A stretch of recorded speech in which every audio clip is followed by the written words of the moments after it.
Okay, I am wearing a funny hat because the point I wanted to emphasize in what you were talking about, especially about level 2, is that the mind doesn't perceive in a straightforward manner. I mean, it just doesn't go to one part of the mind and get interpreted. Obviously, there's an emotional reaction, subconscious reaction to every word and every signal and every nuance that's attached to some conversation or event or thing that we are absorbing an interaction with.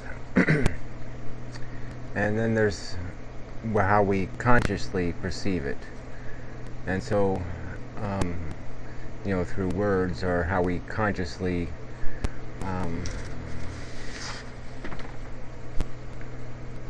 complete our awareness or understanding of what we're experiencing.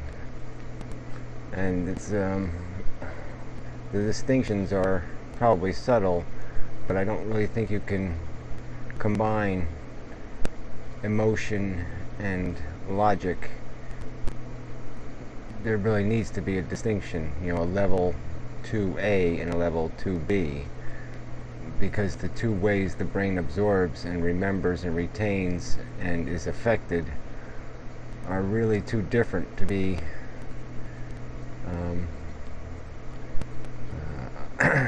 described or defined, categorized as the same thing. Today, I was having, stupid arguments with people and whatever, and I caught myself seeing meaning in words that isn't in just the words. I mean, words are representations, and depending on your attitude and your mood and the context, the words can mean, each word is more than just its letters. You have both that emotional response and the intellectual one, plus the context of how you're already disposed when you're receiving it, what kind of mood you're in, also affects the interaction. And so there's nothing pure in how the energy is conveyed from one person to another.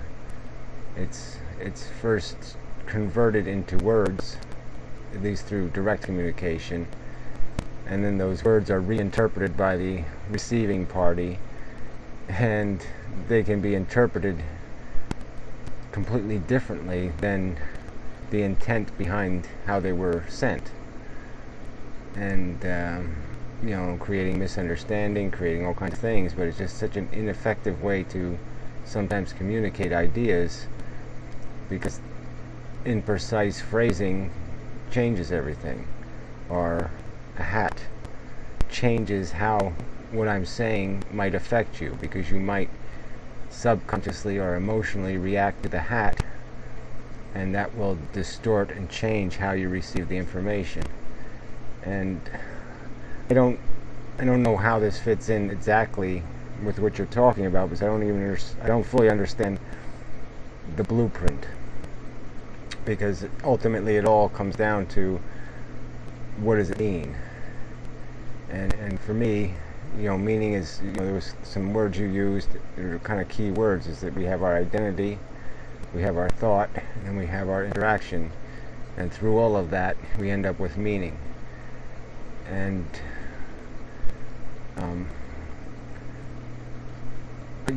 who knows? Like I said, I don't know how to put that into some kind of coherent, practical, meaningful ambition or purpose. I see purpose in understanding how our psychology works, so we can better control its function, so we can make it work better. I can see applying this in a sense to understanding, acquiring something that might even be called logical discipline. You know, if we understand how our brains work, we would be disciplined against the malfunction, disciplined against the reaction that is just superfluous or not relevant, like a hat or hair color or skin color or long hair, short hair.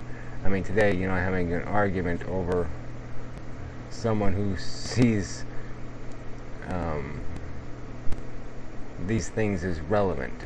I mean, if you're a hippie, you are categorized and you're put into a category, and that's what you are. And there's no escaping that stereotype of them. And they'll use that as an argument, as if it means something.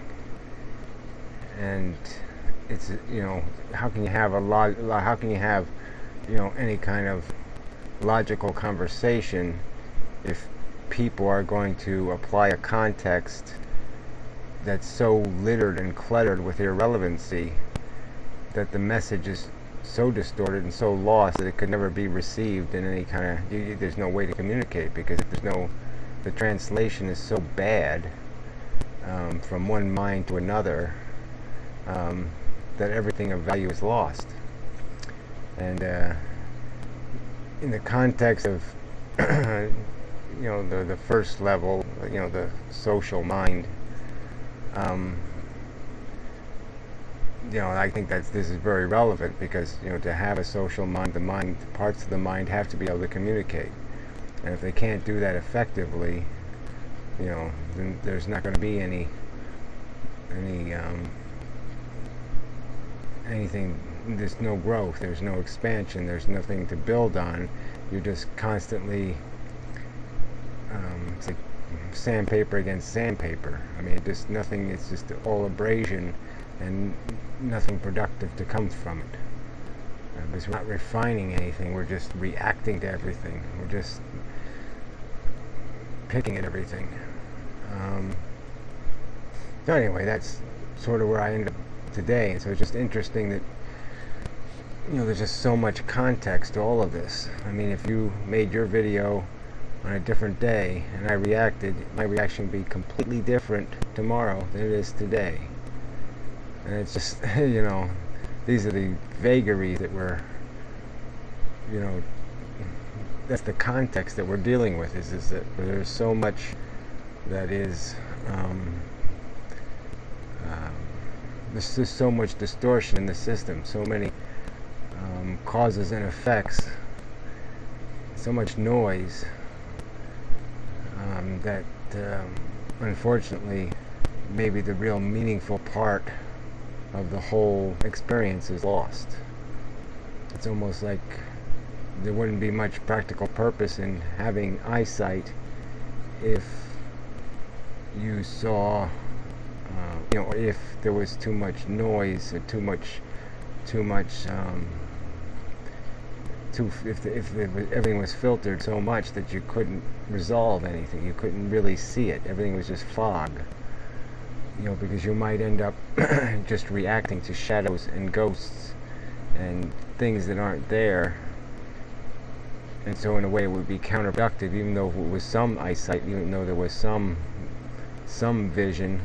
It was so limited that it was unproductive, because you were always reacting to a false reality. And it's almost like that's where we are in the social mind, is that there's so much noise in society, so much hate and prejudice and presumption and rationalization, that there's nothing meaningful. 10 minutes, so that